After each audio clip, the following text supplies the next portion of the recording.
Midnight shadows whisper your demons lurking in the glow. Ancient voices call our names through the fire and the flames. Demons are real, feel the fear that whispers dancing your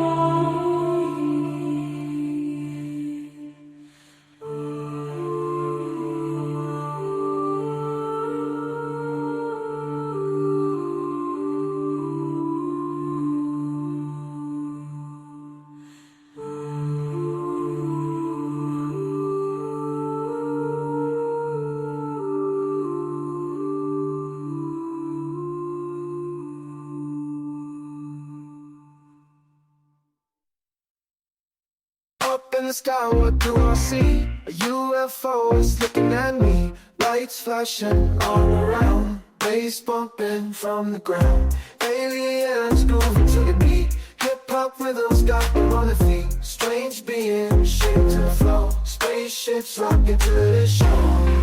I see a UFO flying high in the night, moving to the sound, everything's alright.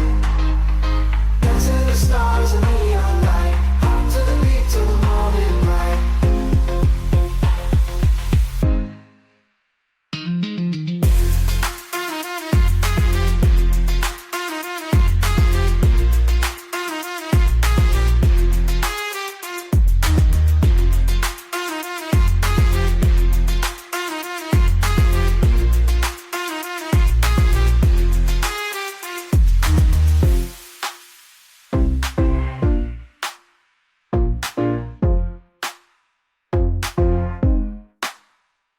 I see a UFO flying high in the night,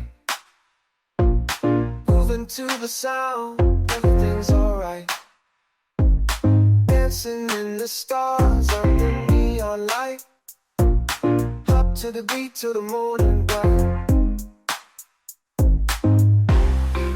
I see a UFO flying high in the night, moving to the sound, everything's alright. Dancing the stars and neon light, hop to the beat till the morning light.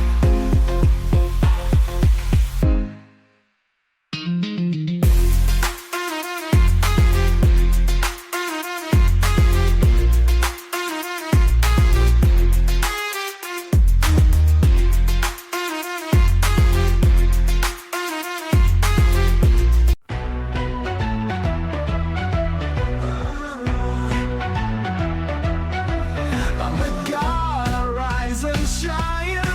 In this realm I'm divine.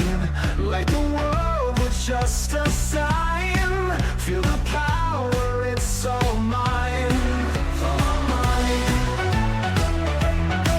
Thunder claps, the sky obeys. In my hands lightning plays.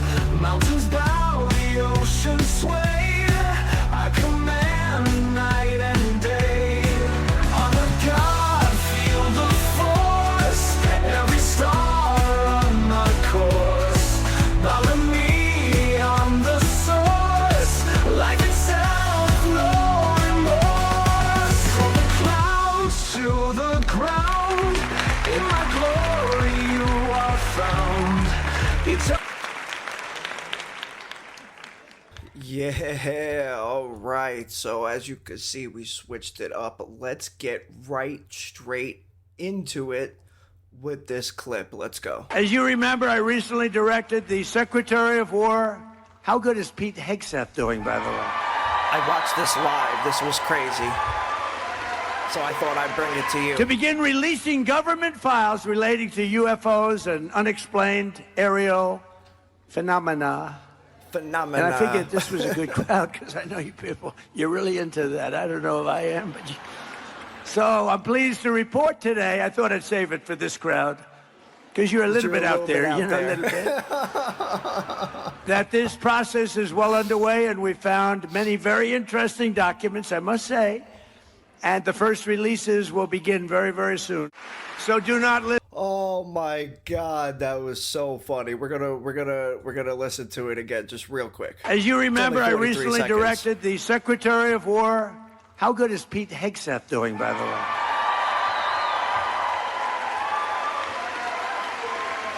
To begin releasing government files relating to UFOs and unexplained aerial phenomena.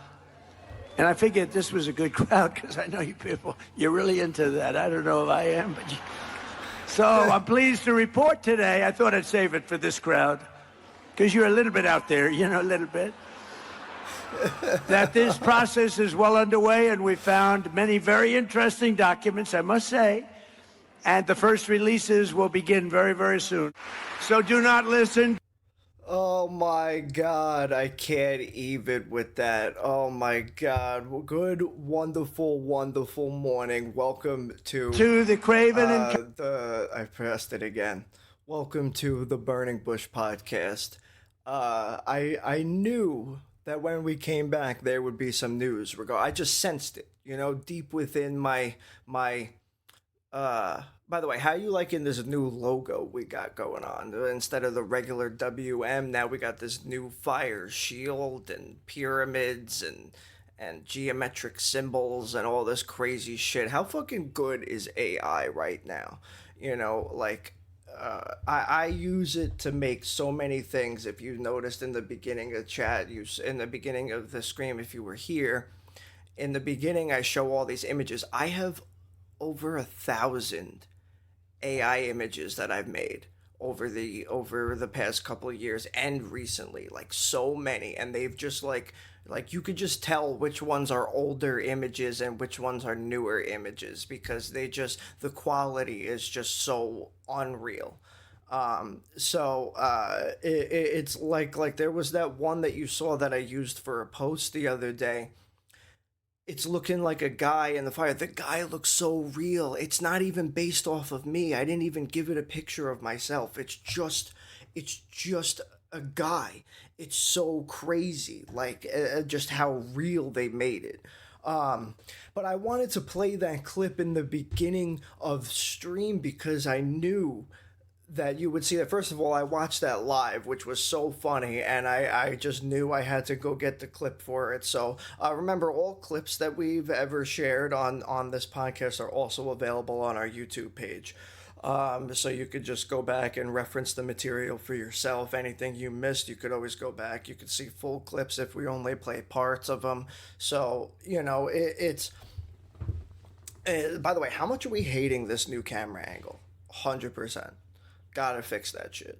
So, I wanted to talk about the new documents that are going to be coming out because, you know, for years people have been saying, oh, no, there's no cover up. The government's not investigating stuff. And then we find out in 2016, 2017, 2019, 2007, they have been investigating all this stuff for decades. Remember in 1997, the United States government released the information on the Roswell files, and they said, oh, it was just, you know, we were doing some testing on these mogul balloons. Now, what's interesting is the mogul balloon, we referenced and we showed different documentation for this and stuff, and we showed it on stream, but it was interesting. I remember the mogul balloons had a very similar material, but they didn't do well in upper atmospheres, and when the material got up to those high cold altitudes,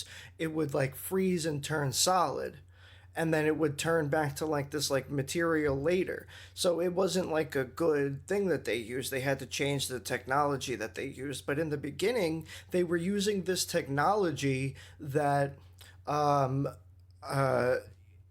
you know, that just like it they were testing this technology. That's what it was. They were testing this technology and they were trying to figure it out. So they said, this is what we were doing in 1947 when Roswell happened. And so now we have all this stuff. But then you find out that there was a crash in 1943 during the middle of the war.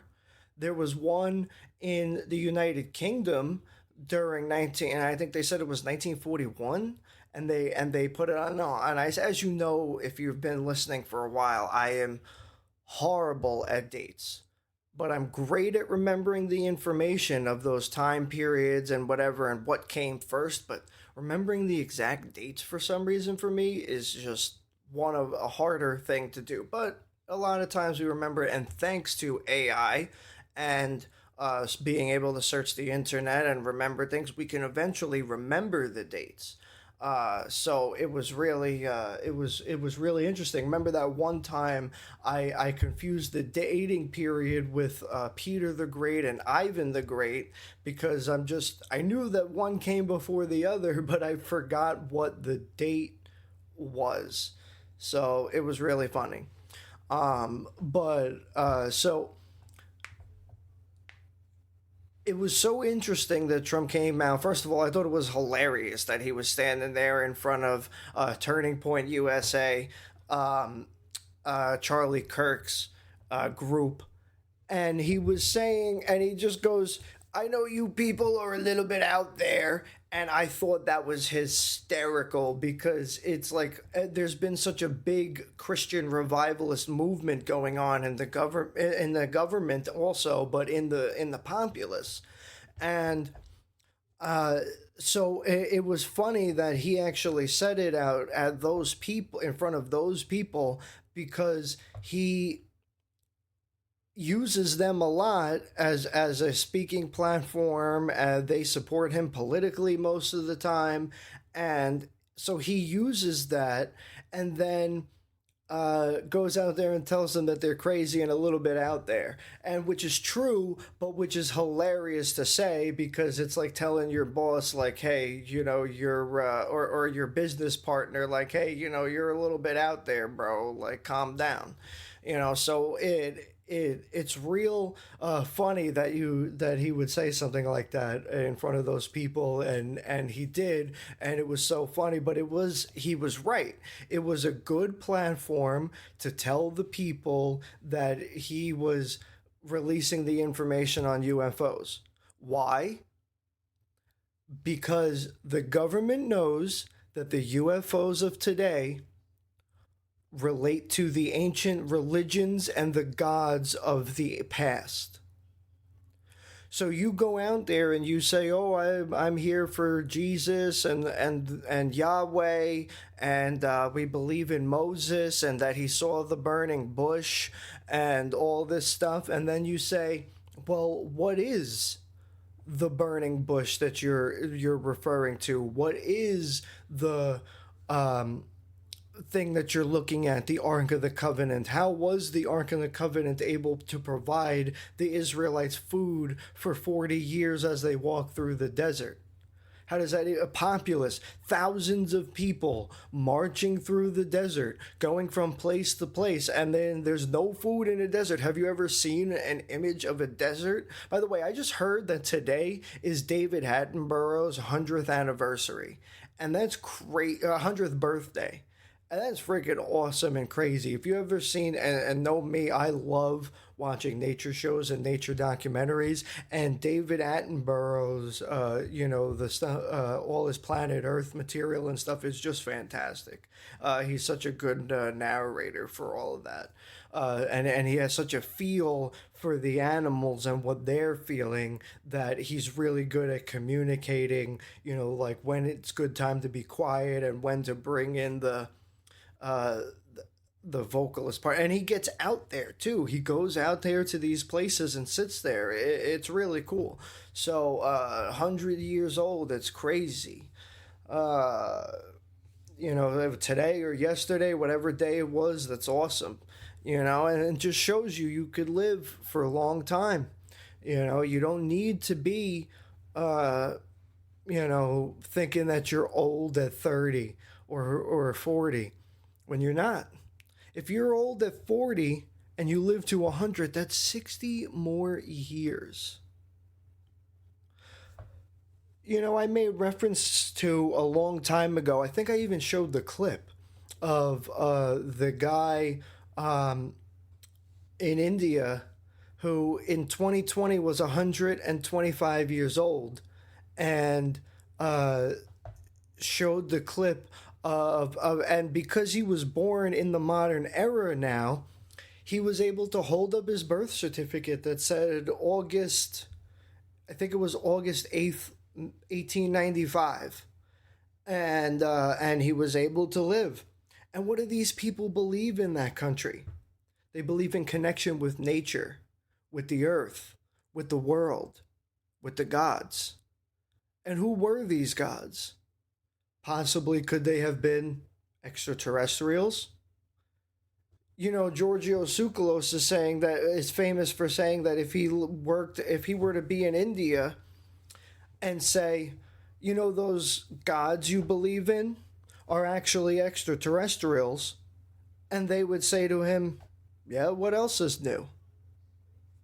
He'd be out of a job, he says, and he's right, because they believe that the ancient gods that they worshipped were extraterrestrials who came from another world, whether it be a higher dimension or a parallel dimension or another planet. Didn't really make a difference to them. They weren't from this world. The gods that they worshipped weren't from this world. Remember, before Shiva even came out as being a physical incarnate being in this world during those ancient times, I think it's Rama, and Rama is arguing with somebody, I forget, and they're arguing, I think it's Rama and Rama are arguing together about who's the more powerful god, and suddenly Shiva manifests in front of them and says, no, I am the most powerful god. And he is. And so he shows all these things. Oh, geez, I'm getting blown the fuck up, bro. Yeah, I appreciate y'all with those likes and follows on X. That's freaking awesome. I'm all over X. I'm always doing stuff, and I don't know why the link isn't working, so I'm going to copy it. I'm going to paste this for y'all over here. If y'all could hit with that follow and like on X, that'd be awesome. I'm super active on X. And I make a lot of announcements there whenever shows are canceled, whenever things are going on, new stuff is going on, news I'm following, whatever, I'll retweet that stuff. Cool streamers that I like, I always retweet them whenever they're live too. So like, you know, if you're tired of my pretty face, you could go and look at their pretty faces and figure and have a good time. And you know, so he would say to them, I'm out of a job because you believe in what I'm already telling. So it's only us here in the West that don't understand. But remember, in the Bible, Yahweh says to Moses and puts it in the Ten Commandments, thou shalt not worship any other God but me. Therefore, Yahweh is acknowledging that other gods exist because he's saying he's the most powerful. It's just like Shiva coming in and saying Shiva's the most powerful. I want my coffee. And I'm going to bring it closer to me over here. I try to not keep it close to the screen and the monitors and all that shit. So, man, that's fucking good coffee. So, he comes in and he says, thou shalt not worship any other god but me, which acknowledges that other gods and other powerful beings exist. Well, as you know, and as we've talked about, I think that this whole story of the ancient gods ruling here, Zeus, Odin, Shiva, all the different gods all across time, really existed here probably about 50,000 years ago to about 15 to 16,000 years ago. Because you have the stories as they align, and as we've shown, you have the stories of there was always the one God, Then there were the multiple gods. Then there were the new multiple gods. Now we're back to trying to have one God. What does it sound like to you? It sounds like that there are extraterrestrial forces coming together and working to, or not working to, are fighting each other for power and dominion, maybe not just over the earth. The earth might just be caught in the crossfire. You know, we might just be chilling. And they just happen to be here because maybe it's like Zecharia Sitchin said, they originally came here for resources. Maybe they were at war with this other extraterrestrial force for 2,000 years, and this planet was next for them to conquer so they could gather resources and be able to continue on the war. Who really knows? But it's interesting to ponder because if you take the fact that there was the supreme God in the beginning, where everybody worshipped the one God and they depicted him as the sun, or then there started to become the new gods, and one of the first religions that came out of it was the religion of the snake, where they worshiped the snake as a representation of the God that they worshipped, different from the original God, the one that they worshipped as the sun god. From there, more and more gods started developing. Some became just happenstance and part of the divine nature of the world and the universe, the sun god, the moon god, the god of the earth, the god of the seas, and all of that could just be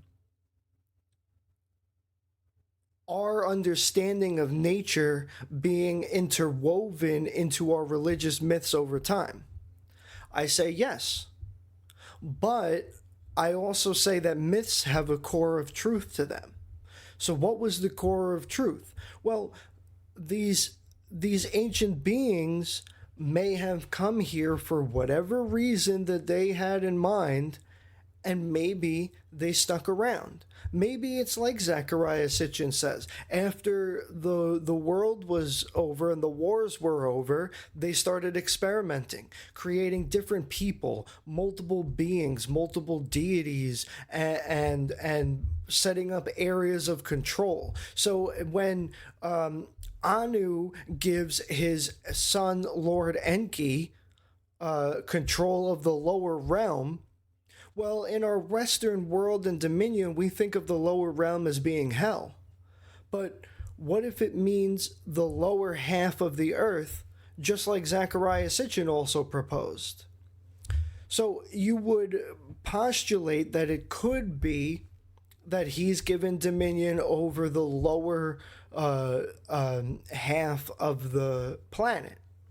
And because he gives his other son, Enlil, who's only a half-brother Enki, dominion over the main area and the northern part of the world.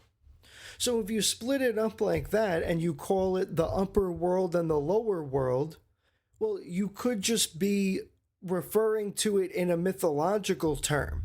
They may not have called it the upper world and the lower world, but over thousands of years, the translation got misinterpreted, and instead of it, because they didn't understand that we were on a sphere in the flying through the cosmos at thousands of miles per hour, whipping around a giant star that is full of gas and chemicals and that are all reacting with each other. They didn't know any of that shit. They didn't know that we were a world and a planet. So if you say upper world and lower world, well, to them, these beings came from the sky. And because of optical illusions of the world, you can't see past the sun during the day most of the time and see into the outer world because of the way light reflects off of the water and in your eyes and bounces back in the atmosphere. So all of that creates the illusion that there's nothing beyond it. So when you see these beings coming out of the sky, seemingly appearing out of nowhere because you can't see into deep space during the day, it appears like they're gods that just manifested into your world, into your reality, and you can't, you look at them and you want to worship them because you want to worship them because they're doing something that's beyond your understanding. So when you give them control and they say, I give you control of the upper world and you control the lower world, from our perspective, the upper world is what's beyond what we can't see, because we don't understand the physics and the universe of what's behind us and what's going on out there in the cosmos. So from our perspective, the upper world, the heavens, is anything beyond what we could see in our normal atmosphere, in our frame of reference. And over time, the term heavens became this other world because you would hear of other beings coming from other planets and they would describe the world that they came in. It's interesting to note that there are multiple stories of multiple different worlds. Some beings coming from a Twilight-like world. Some beings coming from a smaller world with a harsher gravity that's stronger than Earth, and therefore the beings are small. Some ancient astronaut theorists say, well, maybe they're talking about the Greys. But I don't think so. They may just be talking about other beings. I think that the Greys are something entirely different. And we're going to find out because as I showed in the clip there, and as you saw, Trump is ordering them to release the files. So finally, after all these years and all these decades of government cover-ups, conspiracies, investigations that we don't know about, yada, yada, yada, we're finally going to get some documents. Now, of course, no doubt, half that shit is going to be redacted, for sure. But the problem with this is there have been document releases in the past that do show that these things exist. When you go and why is it I don't know why it's doing that. When you go and you read some of these documents that have already come out in past years and decades, it basically confirms half of what everybody's saying. They've been saying for years that there was an investigation with Truman after World War II, and they started setting everything up, and it was a continuation under Eisenhower and all this nonsense. And then you come to find out that it's all true. They release these documents that clearly say the Majestic 12 exists, and all this mythology that we've been talking about of UFO lore is actually real and going on. There is something going on, and yet nothing happens about it. And why is that? Because we forget that everybody still has to live their life. You still have to go to work. Whether extraterrestrials exist or not, you still have to go to work tomorrow. You still have to put food on your table, pay your bills, pay your rent or your mortgage. You got to do your laundry. Literally mundane tasks still have to be done regardless if extraterrestrials exist or not. No matter what you do, your life still has to be lived. So all this information about extraterrestrials could come out and it might change nothing. Because you still have to live your life tomorrow. You still have to live your life the next day. Everything is all perspective in this sense.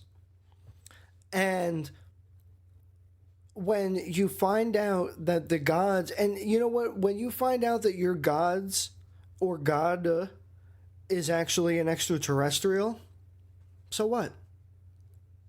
You know, if you read the Bible and you say the prayer, Our Father who art in heaven, that's the first thing you say. He's not here on this earth. Therefore, by definition, he's an extraterrestrial. So the God you believe in heaven, if you worship Lucifer and say he's in hell, even though he's not according to the Bible, if you worship Lucifer, you're still acknowledging that other beings and other extraterrestrials exist because you think Lucifer is in hell, therefore he's still not on this earth. So no matter which way you frame it, all these gods are different extraterrestrials. Now, today's episode is titled Cosmic Origins. And it's time we start to get down to the nitty-gritty. For years now, episode after episode, I've been teasing everything. I've been telling you about different religions, different philosophies of way of life and beliefs. As you know, I say two things. I say, one, if I were to pick a religion that I believe in the most, that I align with the most, is probably Japanese Zen Buddhism that came out during the peace times of the samurai age. You want to hear more about that? Do some research, ask AI, go back to our older episodes where I talk about it. We're definitely going to delve back into that topic because we barely touched the framework of it.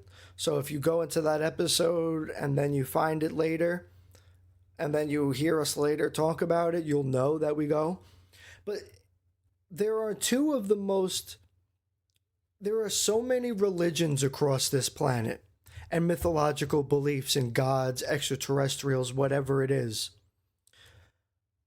And so the question is, which ones are the most correct?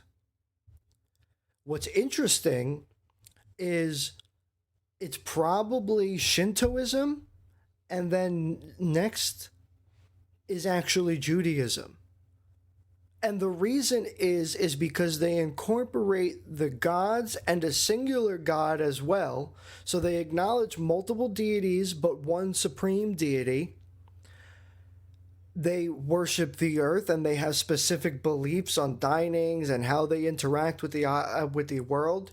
But then Shintoism differs because it brings in the power of nature and the power of the cosmos. It's not just worshiping a deity, as in Judaism. It's worshiping a deity, multiple deities, and the world as a planet, as an earth, as nature, as David Attenborough wants us to do. You thought that I just brought that in for no reason? Everything is connected. We're doing the weave. And so it's so crazy because ancient alien theorists and people who are searching for the Ark of the Covenant have all pointed to Shintoism as being maybe a potential place for where the Ark ended up. And the reason is because there is a Japanese Shinto ceremony, and I forget the name of it, of course I do. We could ask AI if you want. But they have a procession, and the thing that they carry almost looks like the Ark of the Covenant. Now, it is a huge stretch to draw those two lines together. Massive stretch. But people have drawn those lines, so it's important to note that.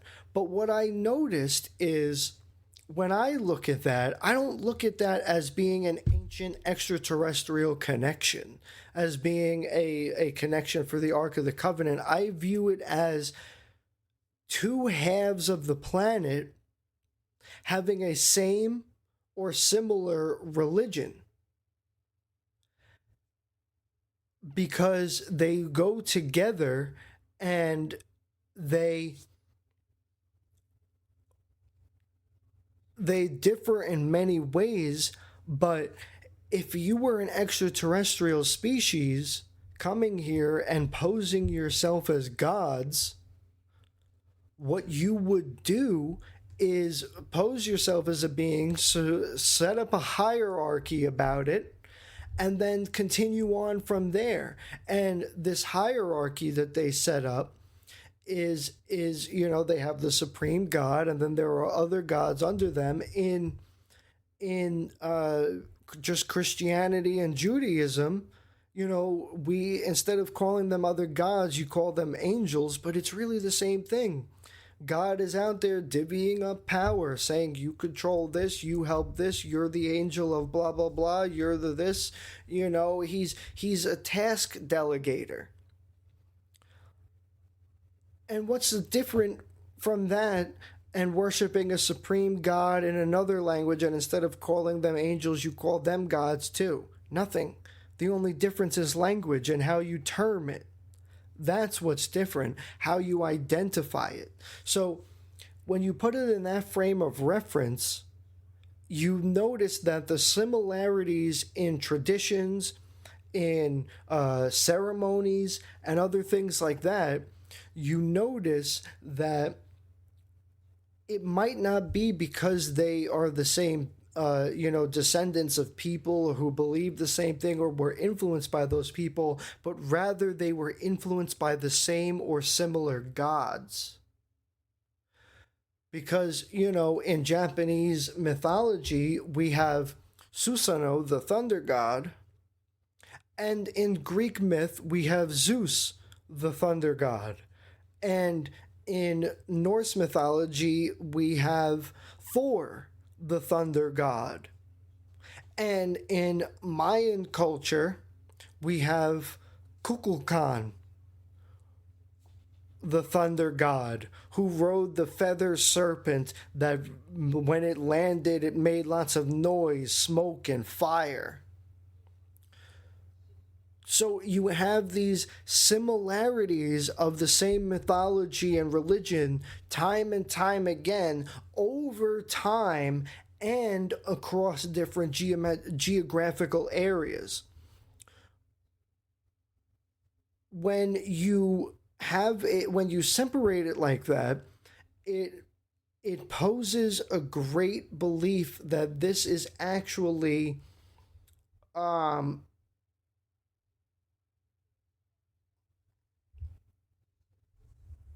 what the hell? Just got a crazy notification. So, when you have these similarities in beliefs and different understanding, you come across and you say, what is the connection? The connection is not the architecture. It's not the symbologies in their ceremonies and their beliefs. But the connection is the belief in gods and different higher deities, whether they be called angels, gods, or something else, doesn't really make a difference.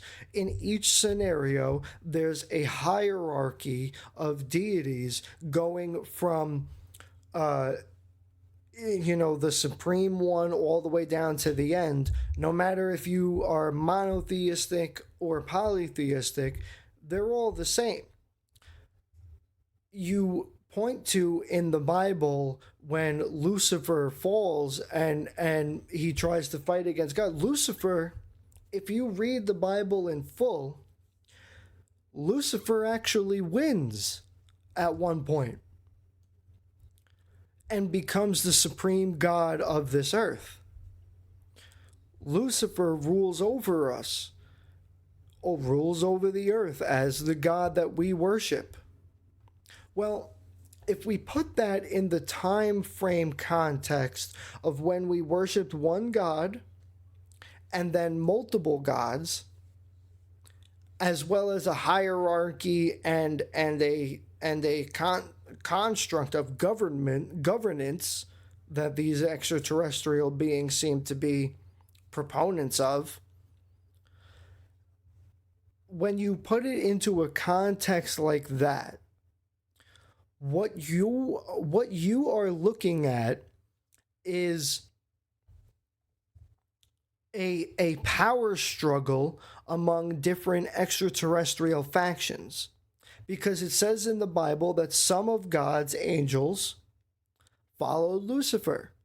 Well, of course they would, because Lucifer needs some people. He's got to delegate tasks. He's got to set up a hierarchy. He's got to copy the playbook of the supreme God but make himself at the supreme God.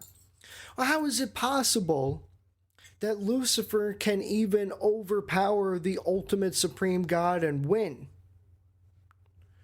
Well, if you read the Bible again, it says Lucifer is the first being created by God. He's got almost all the same powers as God. He's got unbelievable power. So what do you make of that? You make of it that if he was born with such power, he's got to have all these abilities, this knowledge. Maybe they created his genes or something to make this perfect being.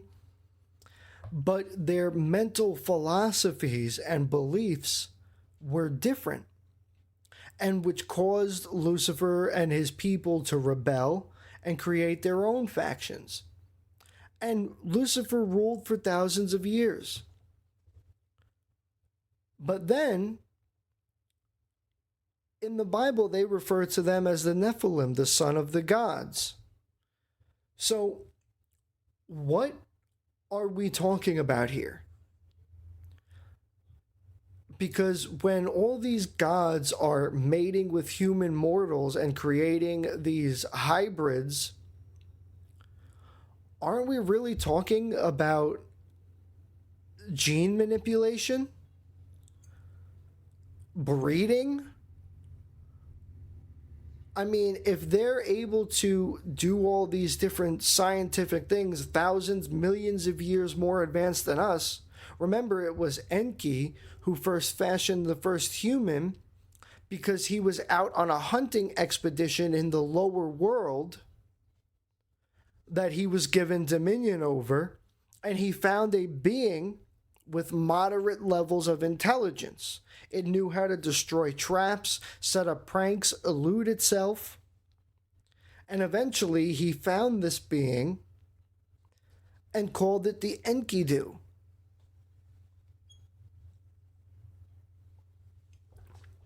Take a sip of coffee.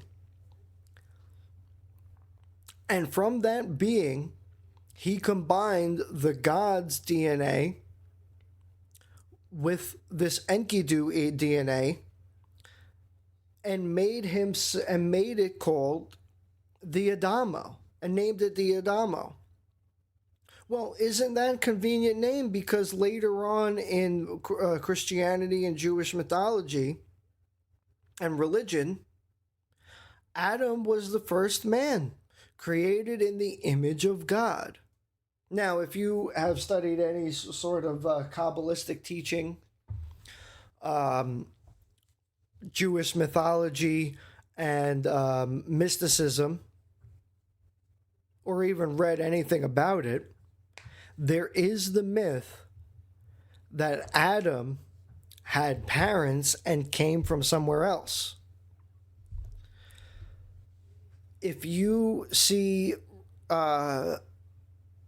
the rabbi on Ancient Aliens, Rabbi Bar Zadok, and he talks about Adam having other parents, where did they come from? God plucked Adam from where he was and took him and made him something else. Well, who was his parents? Well, if we go to the ancient Sumerian myths that they created the first human, by combining the Enkidu with the extraterrestrial traits, did some gene manipulation, then put them in the womb and birthed them using some sort of technology. Actually, the ancient myths actually state that they used 7 Anunnaki women, full-bred women who were of birthing age, and used their wombs for incubation until they actually gave birth. So it's really interesting. It's almost like primitive gene splicing in a lab. You know, we see, like, you ever see like a Superman comic book or something? Batman, and they're making like Lex Luthor's got like some clone, and it's in some tube. And, you know, the guy's in there and he's all messed up and got all this power and whatever. But that's not what the ancient gods did, at first at least.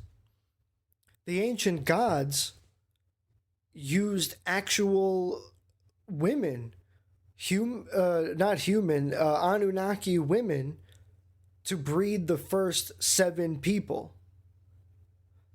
What's interesting is that they bred 7 people. The first one created was done first, and then afterwards they used that to create 7 people. I think they said they created 14, actually, 7 males and 7 females, in order to populate the world with them. So it's really interesting that they were able to do gene manipulation at that time to specifically create 7 males and specifically create 7 females. Really, really interesting. So, you know, you go and I'm just refreshing my shit here. And so you go and you look at that, and it really makes you think about what is going on in the world during these ancient times. What are these gods thinking? You know, Zecharia Sitchin believed that they were going to make some sort of slave species or something out of us. Possible. But if we're talking about the first man, the first hominid beings came out over 1 million years ago. And so if you could imagine them doing this for 1 million years, what are they doing? They're doing some sort of breeding experiment. If you look at our ancient records of bones that we've discovered of different beings, and we now call them different hominids. By the way, I did a whole episode on this in the past, and it was fantastic, and we're definitely going to delve more into this topic because I recently learned some new information about these hominid species and stuff, and so I want to talk about it and get back into talking about that. But it's interesting because these thousands of years ago, there were multiple species who lived on this planet at once that resembled humans, meaning 2 arms, 2 legs, 2 eyes, a nose, and a mouth. They weren't humans. They were Denisovans, Neanderthals, all different other ones that we've talked about and named before. All these different hominids, some of them lived over time, overlapping each other, some of them in different areas. Then there was the new species that they created, the human, about 250,000 years ago. And what's interesting then is these first human hominids came out of Africa, which was believed to be part of the lower dominion of Enki. And these hominids were then created in order to be a more advanced species. So what you have here is a timeline. And what's interesting is they found in studies of our DNA as well as other DNA that they've been able to find in these hominid species that not all, but some of them were interbreeding. Particularly we here, hominids, humans, interbred with Neanderthals a lot up until about 50,000 years ago.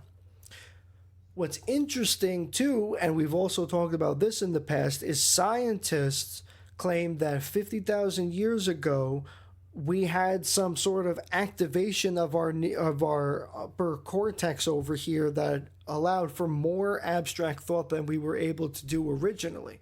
We thought that we had no abstract thought at that time, but we now know through painstaking research and archaeology that original hominids did have abstract thought. We've even found paintings and cave art done by Neanderthals.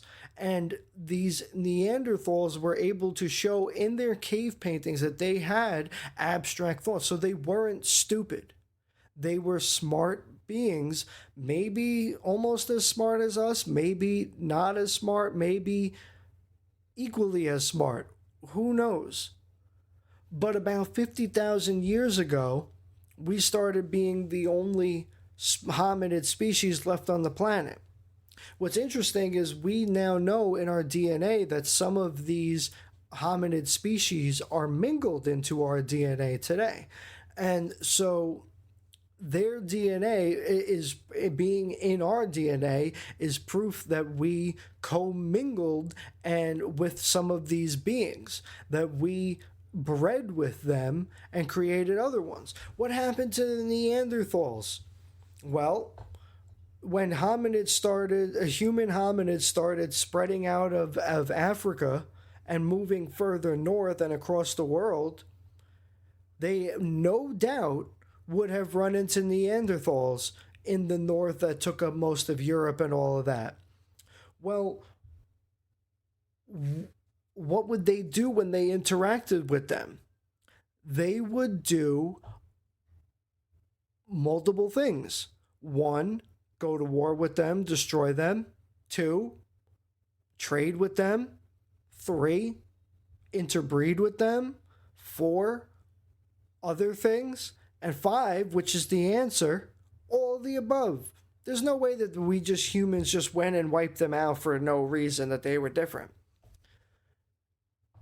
They had to have been, and we know since they were smart enough for abstract thought, they probably could have fought back at least in some way.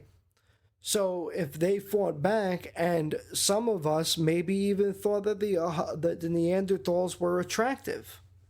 Now you would think that being different species that you wouldn't be able to breed, unless of course that there's something close within each of them, which might be proof of a grand extraterrestrial or godlike design in creating these hominids and different hominids. If they're able to interbreed with each other, then they're able to interbreed with each other, then they're able to join with each other and mate and have children and pass on the DNA over generations. So definitely some of them were wiped out and killed. Some of them were interbred and married and fell in love and maybe didn't and whatever. And life just went on without them. And over thousands of years, up until about 50,000 to 40,000 years ago, there were no other hominids. What's interesting is this actually coincides with Greek, North, Roman, and other mythology about when the gods were here physically ruling over the earth. Because at that time, when Zeus was ruling over, Zeus did not say that there were other hominids on the planet. He only looked after the humans. And why is that? Because there were none left. Nobody else was left, just the hominids at that time. So if we can tell by archaeological evidence, DNA evidence, that but around 50 to 40,000 years ago, probably somewhere in between, plus or minus a couple of years, there were no other species but hominids. But human hominids. So somewhere around that line is when Zeus and Lucifer and all those rebelled against the old gods, Kronos, Odin, whatever, and became the supreme deities, the ones who ruled over us humans and the earth. What's interesting too is in old depictions of Lucifer and those and their followers and all of that, it's so interesting to think of, because if in each depiction of a demonic entity in these ancient religions, they're not really depicted as being evil and demonic and out for blood like we depict Lucifer today in Christianity. Rather, he depicted a different side of a persona, of God's persona. And what's interesting about that is if you tie that in to cosmic origins of God and Lucifer, as God existing first, then creating his sphere of angels, and Lucifer being the first one, the bright one, well, what he's doing, God, is creating a council of delegates who could do the things that he wants to do, but he can't do because he doesn't have time, so he goes and does other shit while you guys, control this. It's like owning multiple businesses. You can't be at each business each day. It's physically impossible. You have to delegate the task to other people. You have to delegate CEOs and different presidents and leaders of this branch and managers and blah, blah, blah. You have to have a hierarchy. It's the same thing for the military. Why wouldn't it be the same for extraterrestrials? Of course it would be. And so these gods and Lucifer would do the same thing. They would rule over, they would create these powers and these beings, and they would do things, but they rebelled against the original gods. They rebelled against the god Yahweh and the other deities, Kronos, because they wanted to achieve power, which means that they had to have almost as much or equal to the amount of power that God, Shiva, Yahweh, whoever they were, had.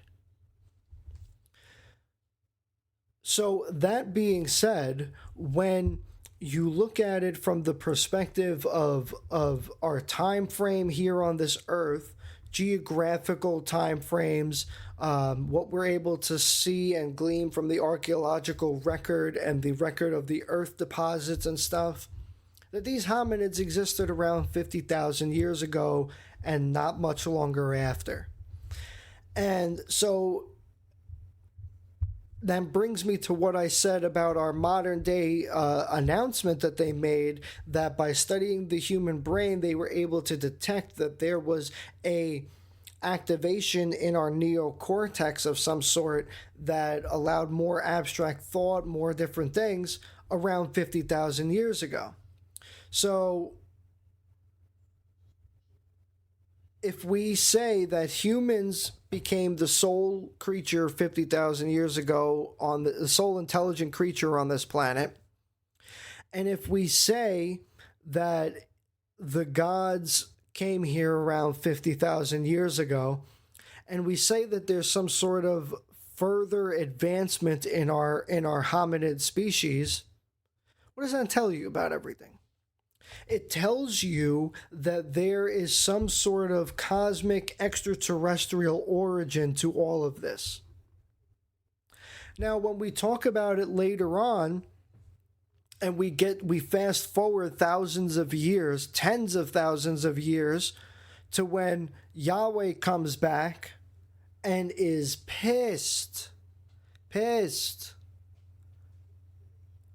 Yahweh comes back and is pissed that we are worshiping Lucifer and multiple gods and other beings and Thor and Odin and not Odin anymore and not Kronos anymore. So what does God have to do? He has to reinstill his power. So you have originally, we started out with the one God, the sun God, the God of the earth, the God of the moon, the supreme sun God. Then we moved on to multiple gods and angels and the beginnings of polytheism.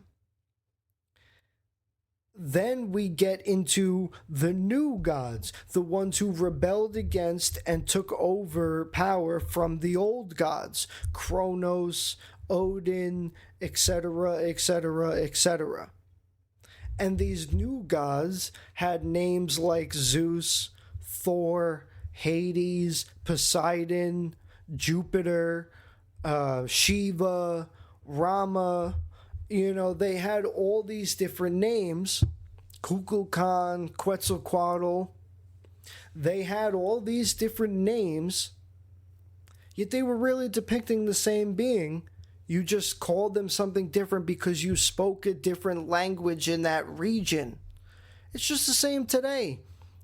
Not everywhere speaks English. Not everywhere speaks Russian, Italian, Chinese, Arabic, Japanese. Not everybody speaks it. When you go from one place to another, you should 99% assume that they speak a different language than you. And you know me, I say never assume anything. But maybe this is more of a presumption than an assumption. But I'd rather you presume that you need some sort of translator because you don't speak the language than going there and walking into a place you shouldn't have. So when you go to these other countries, they don't speak the same language. It would have been the same thousands of years ago. They would go to another place, the gods, and they wouldn't speak the same language, but they had the same core beliefs and mythology. They were other beings, they were out there, they were doing all this stuff, and then finally they are in control. Number one, they rule. The extraterrestrial gods who came in and ruled for thousands of years, and it even says so in the Bible that Lucifer ruled over the earth. And finally, Yahweh comes back and has amassed enough power and force to defeat Lucifer or Zeus or Thor, whatever you want to call him, and come back and reinstill his power. Well, when he comes back, and what does the Bible say he finds? All this blasphemy, all this evilness, these Nephilim hybrid children are destroying the world that I created, blah, blah, blah. And he's pissed. So what does God decide to do? Send a flood, destroy all these creatures, destroy everything. And the only thing that would be left standing is whatever was made of stone, because stone is eternal, or almost eternal. And so that's why we still have everything that's left in stone. While paper gets brittle, clay tablets break off. If you got something in stone, it's there forever. Stone can break too, but you get the point. And so they would put all these things set in stone, and they would look at it and they say, okay, the gods came in. So he destroyed the world with the flood. And now we go to modern day archaeological evidence again. Well, if you look at what's known as the Usella Horizon,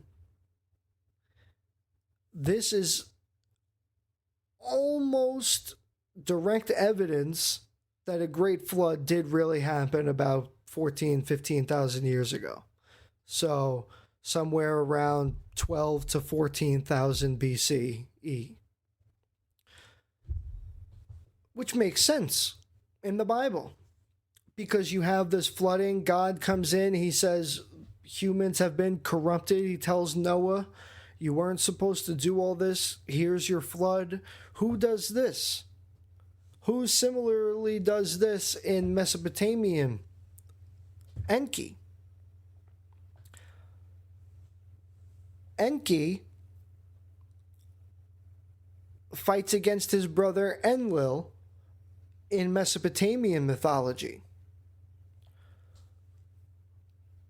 Why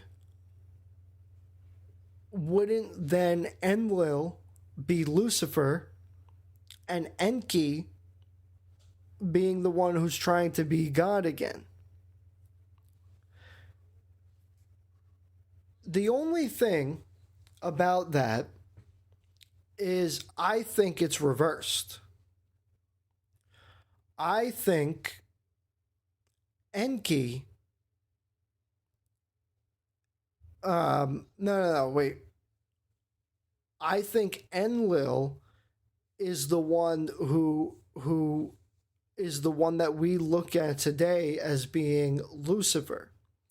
And the reason is because in Mesopotamian mythology, Enlil, the half-brother of Enki, after Lord Anu dies, their father, the ruler of the Anunnaki for thousands of years, finally dies, Enlil is next to ascend to the throne, of course, which he does.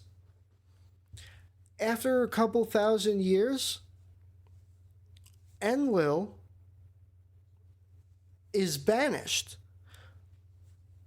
What happens when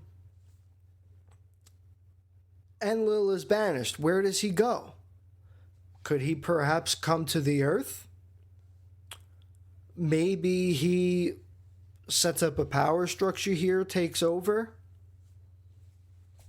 Who knows? Maybe he is, and because he might be Zeus. Because if he is abandoned, then who is next in line for the throne? Enki. And the Mesopotamian mythology says that the council brings in Enki because they cast out and exile Enlil. Well, where's Enlil gonna go? The story says he comes to Earth and rules over the Earth by force. What does that sound like to you? That sounds like the Christianity and Judaism version of rebellion. And so when you put it in that frame of context, you look at Enlil as being really the one that we pose as being the evil one because he was exiled. So in their mythology, and why was he exiled? Because Enlil ruled with an iron fist. He was a dictatorial guy. He was whatever. Then when they come in, who's the next supreme god who has access to all the powers, technology of the Anunnaki? The next supreme god is Enki.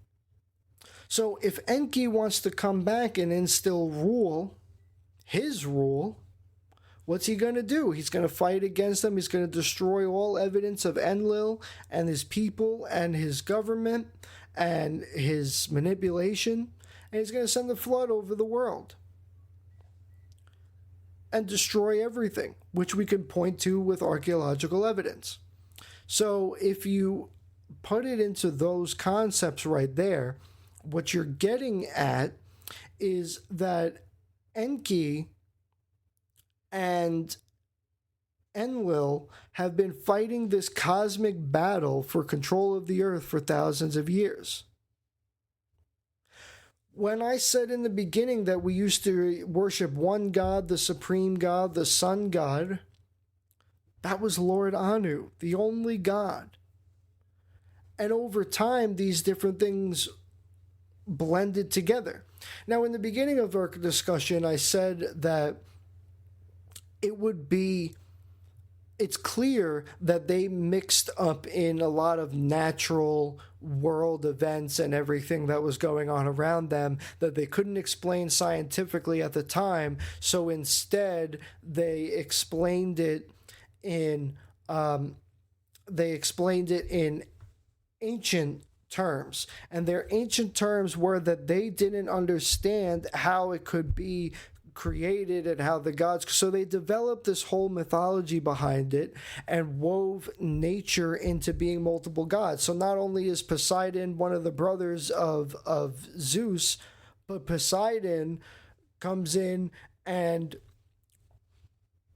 rules over the seas and has these powers that's able to create storms, and when the storms come, he's not happy and blah blah blah.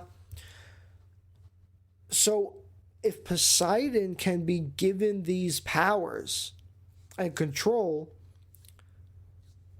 what's the truth? Well, the truth is he might have had control over some of it. Their technology is probably thousands, if not millions of years more advanced than ours. And in reality also, you could have had him come in and I lost my train of thought for a quick second there. I'm losing it. And, when you look at different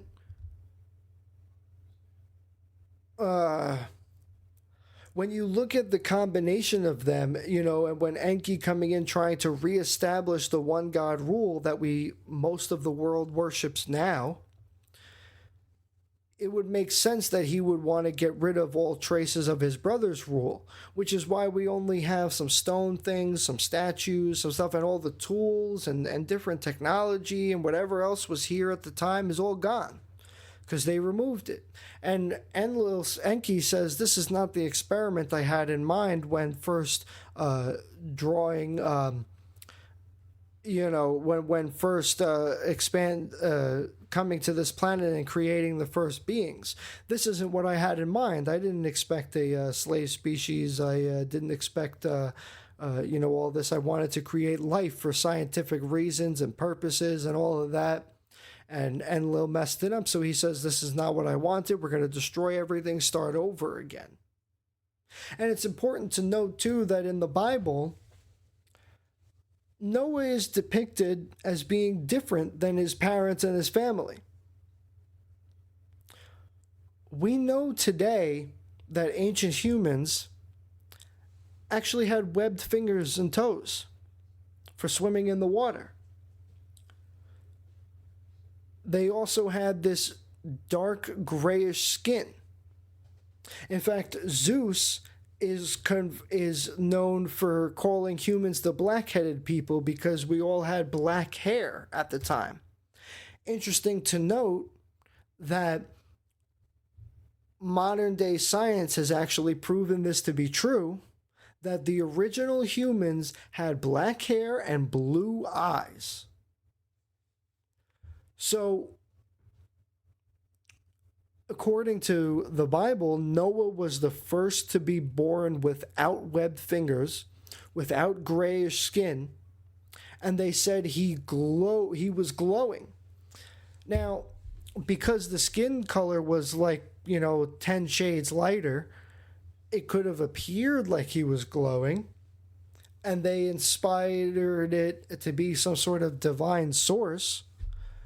But it may not be the case. What may be the case is that instead of him going and having this divine source going on, what you were talking about here is you're having a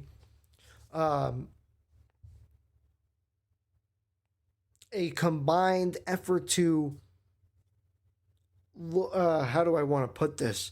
A combined effort to look at. I forget what I was saying right there. Let's continue on with the conversation. We're moving fast in time here as usual. I'll probably remember in a minute. So when Enki would come back finally, maybe had amassed enough power after reclaiming the throne and taking over power, it does say that Enki left. Now, what's interesting is that the Bible says that some of the Nephilim survived. Some of the humans, as we know, survived in Noah's Ark and maybe other ways. And it wasn't... But when Moses was different, it reminds us that maybe they did another sort of gene experimentation on us, another sort of gene splicing, because how could Noah look so different if he was born to those parents? He would look, how like the rest of us look, slightly similar to our parents, maybe not exactly the same, but we got some features or whatever, things like that.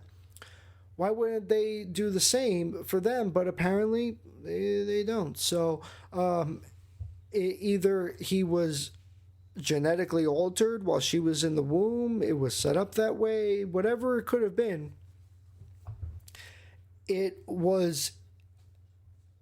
she was able to give birth to this different child, this child who was different from the rest of the human hominids that existed at this time, according to these teachings.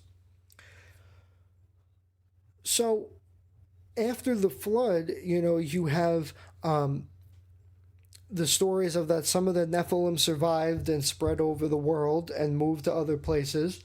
Humans survived, and you have depictions of what the world was like afterwards in so many words. And so everything was different for them. Now, what's interesting is as you progress in the next 14,000 years to get to our modern time, what's so intriguing to me about it is over that time frame we go from one God to multiple gods over and over again, not just in the Bible, but in other cultures and religions too. And if you read multiple passages in the Bible, it's interesting because God actually says, one, how we pointed out before, that you shouldn't worship other gods than me, which basically says that other gods definitely do exist. But also that that God wanted a different vision for all of us. Wanted to create a different world.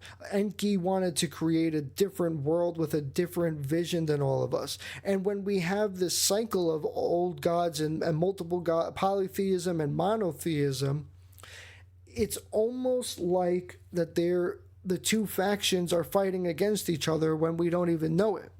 Maybe this is what the ancients were referring to when they said that when you're blinded to what's going on in the world, you don't understand what these gods are doing and all of that.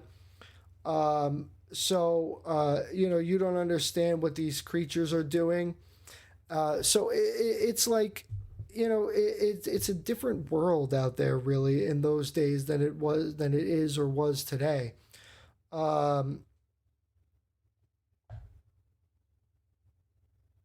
Oh, nice.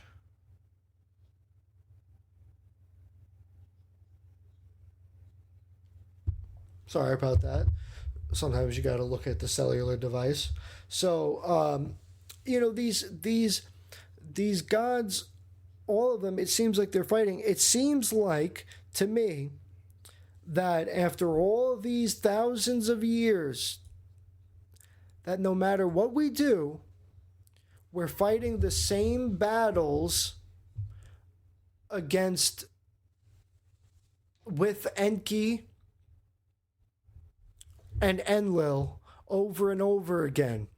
So maybe in the book of Revelations, when it talks about how the end times is coming, as well as in other religions, and the God will do battle with the God of darkness, or in Christianity terms, God will do battle with Lucifer in the plains of Megiddo. harm Megiddo, which is where we get the term Armageddon from. So maybe it's not like that. Maybe it's these two brothers this whole time fighting against each other, and maybe what the Bible is talking about is true, that finally that this can't go on forever. It doesn't matter if their lifespan is thousands of years more than us. It can't go on forever. This fighting, this war, this control power, all of this can't go on forever. Something has to give. And what has to give is somebody. Which is why a final cosmic battle between Enki and Enlil is probably going to happen at some point, whether it be next year or 10,000 years from now. It's bound to happen. They've all been trying to do everything with each other and from each other and all that stuff. So it's really fascinating to put it in this sort of context, because you're looking at the gods fighting amongst each other. You're looking at the two brothers fighting amongst each other for thousands of years for daddy's control and daddy's power and all that stuff, and we worship only them. And so over time, because of his exile and the way he dictatorially controls the world and the earth, the Anunnaki said they had enough, and they forced Enlil out. They forced them out of the earth. And as you know, in the Bible, it says that, and by the way, this is the most misinterpreted part of the Bible ever. It says that the followers of Lucifer go to hell, and Lucifer himself was imprisoned in a cage on the earth for 1,000 years, and then afterwards set to roam the earth for all eternity. So he only got a 1,000-year sentence, which if he lived for 5,000 years, that would only be a fifth of his life. Not so bad, considering how much our people go to jail for these days and how much time they do. So, not so such a bad deal for him, because he gets to remain here on the earth like he loved. And God says, you will remain there on the earth with the people that you so much love. And he says it almost sarcastically, because what he's talking about is oh, you love these people and you want to be their God and their power. Like, here you go, be among them, and it's almost like divine punishment, because if he wants him to be there and be with him and be a powerful deity, and yet fights against him, it's just so conflicting and confusing. But I think it all comes down to these two brothers settling their dispute over thousands of years. Half brothers, by the way. And we spoke about how in Anunnaki terms, you weren't the heir of your parents unless you were born of the father and his half sister. What? Think about that for a second. What? It's not even like a stepsister or a fifth cousin or something. It's like your half sister. It's just really weird. But that's what they did. And I wonder if, because I pondered in our previous episode about this, that what if this was part of their genetic breeding, their genetic lineage? Like, maybe it was harder to have a kid or pass on genetic traits unless they were your half sister or full blood, and getting around the the deformities and mutations that could be caused with that. They used a half sister instead of a full sister. Maybe that's what it is. Who really knows? Because, half of these texts have been mistranslated and misunderstood over time and all this stuff. So you got to really read everything and glean what you can from each. It's really fascinating to delve into this topic, because there's so much more to say about it. But the the ancient gods, if they came straight from the cosmos and bred us, our origins there are out in the cosmos. And like I said, Rabbi Bar Zadok said, maybe Adam was from one of these other planets, from one of these other worlds. It's entirely possible. Or maybe Adam was one of these species and beings that was created in order to fight against, like the just to survive in the world, basically. So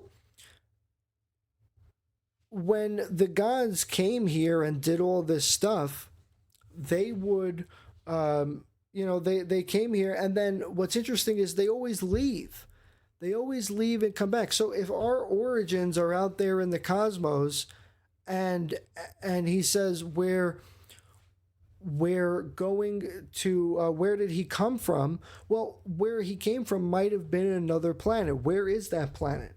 Could it be one of the worlds that existed, during those times? Maybe it was one of the worlds that were like the Norse mythologies with the 9 realms. Maybe he plucked them from one of those 9 realms and created the Adamo.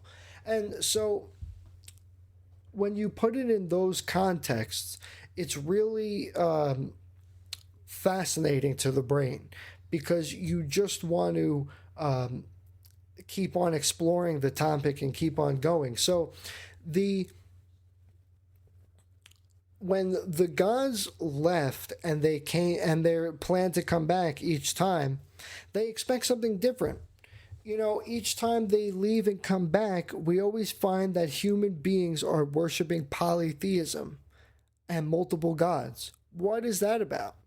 How come you could believe in your one God, yet as soon as he's out of sight and out of mind, you start worshiping another God? Think of when Moses goes up onto Mount Sinai for the commandments, and he goes up to God and gets his commandments. He's gone for 40 days and 40 nights, just like in the Bible says again.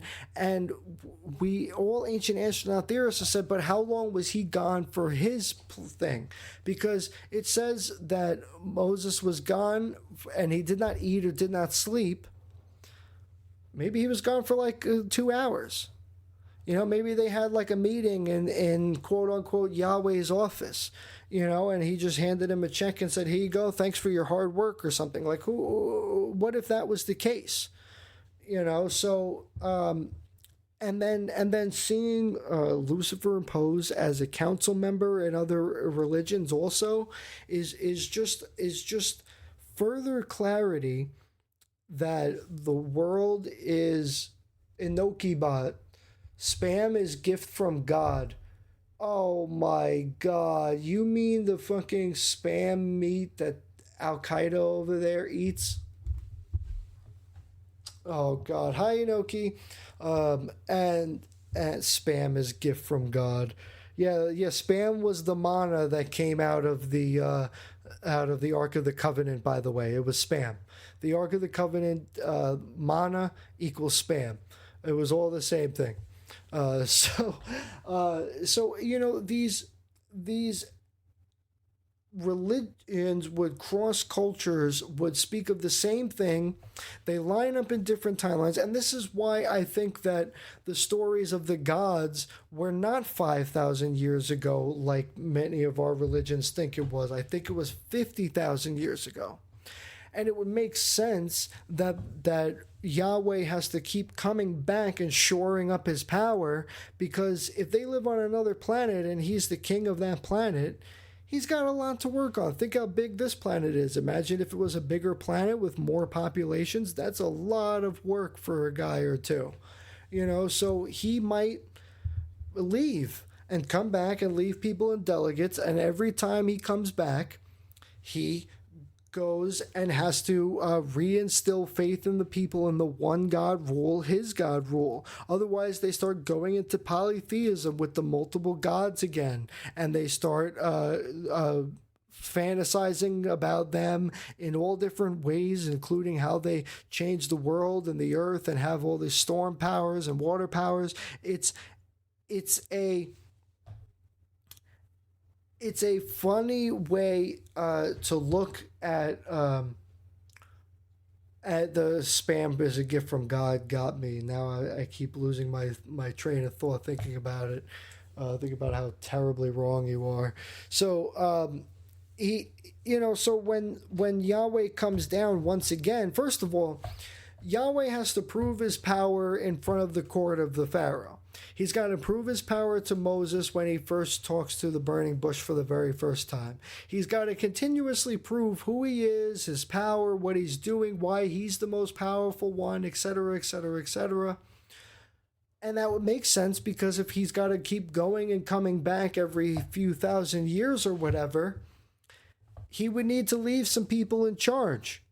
Well, obviously now he knows that he can't trust Lucifer and his followers and all of that, the new gods, because he had to throw them down and take them out and all of that. So what could he have done instead?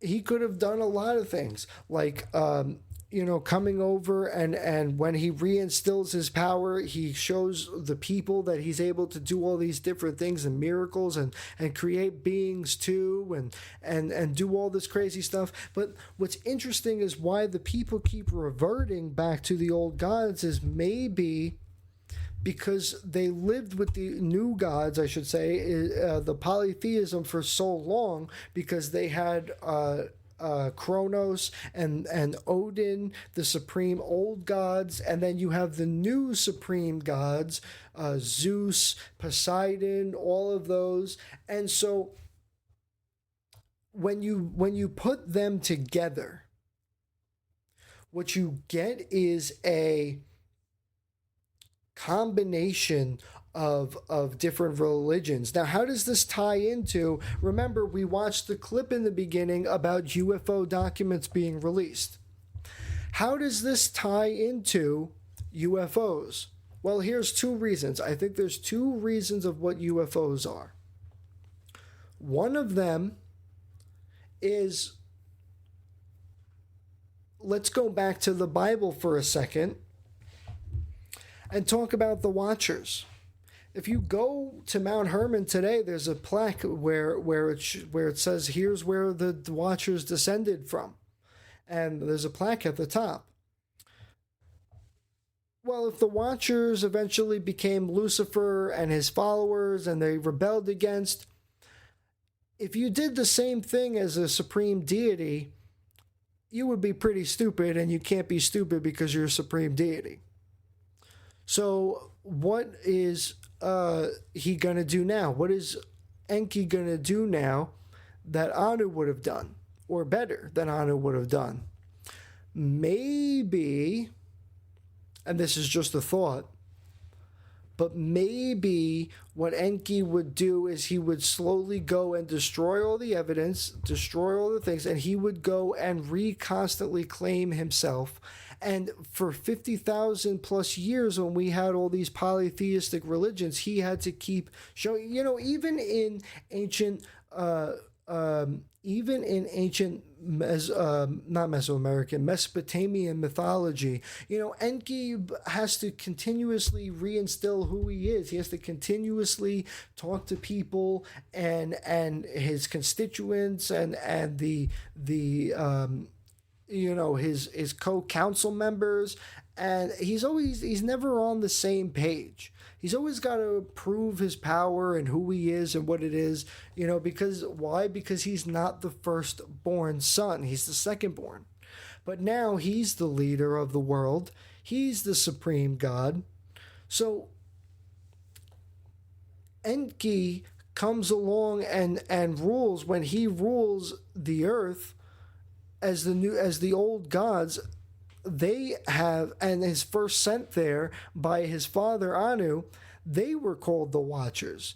They first were the ones who came down and watched over the world and presented themselves to the humans. So after all this crazy stuff happens that we just detailed in the past hour and a half, whatever, you would be pretty stupid if you were Enki to do the same thing. So what if he didn't do the same thing?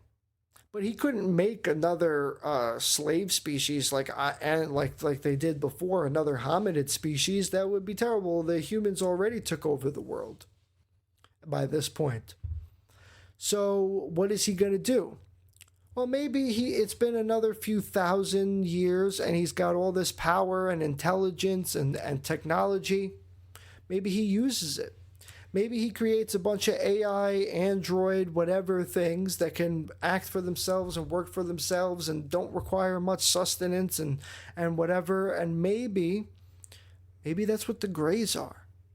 Because it's important to note that anybody who claims they've been abducted by Greys and extraterrestrials always point to the lack of emotion that the Greys have, the lack of feeling, and everything they do is almost robotic. Well, that would make sense if they were androids. Absolutely.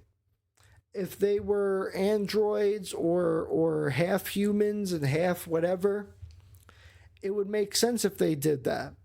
So maybe that's what the Watchers are. Maybe the Watchers are only extraterrestrial deities. Maybe the Watchers are are not only extraterrestrial deities, but maybe they're robots. Maybe they are the ones who control and oversee the earth, and they couldn't leave us. Now, what's interesting too is this ties into cattle mutilation, because if they don't need substance, what if they were like von Neumann probes? You create one and then they create another using DNA and all this stuff, and maybe that's why they have this cattle mutilation and the blood and stuff, because maybe they need the DNA in order to survive, in order to do whatever. So when you put it in a context like that, it actually becomes extremely, at least to me, it becomes extremely fascinating, because you draw all these conclusions across time. Some of them are backed up by archaeological evidence, and a lot of them are not. Or they're based on other evidence. But what if he created the Greys as that? Now, what would these UFOs also be if they weren't the Greys, if they weren't some other thing? Maybe they weren't extraterrestrials. Maybe they are, but maybe let's pose now the theory that maybe they're not extraterrestrials. If they're not extraterrestrials, then they would have to be androids. Now, this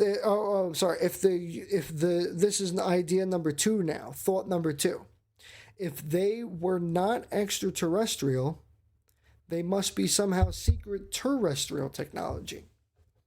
Maybe it's true that after Nikola Tesla died, the government got all his papers and started creating lighter than air space travel. And maybe it's true that when Wernher von Braun joined in decades later, that he worked to help him create all these different, proponents or whatever about it. And so when you put it all together like this, it seems like these also he could have done Wernher von Braun's circular gravity spacecraft, which would create an artificial gravity system. Maybe they did do all of that. Maybe they did all of that, and we just don't know that they did all of that because whatever the reason may be. So it's fascinating that these governments may actually know more. Maybe it is, maybe it is like Paul Hellyer says, where the UFOs in our skies are a 50-50 chance of being ours versus theirs. Well, who's theirs? Extraterrestrials? Yeah. So the UFOs in our sky today might be a representation of these ancient cosmic origins, and they may just be the modern day version, the coinciding of our ancient modern day origins that we didn't know originated in the cosmos.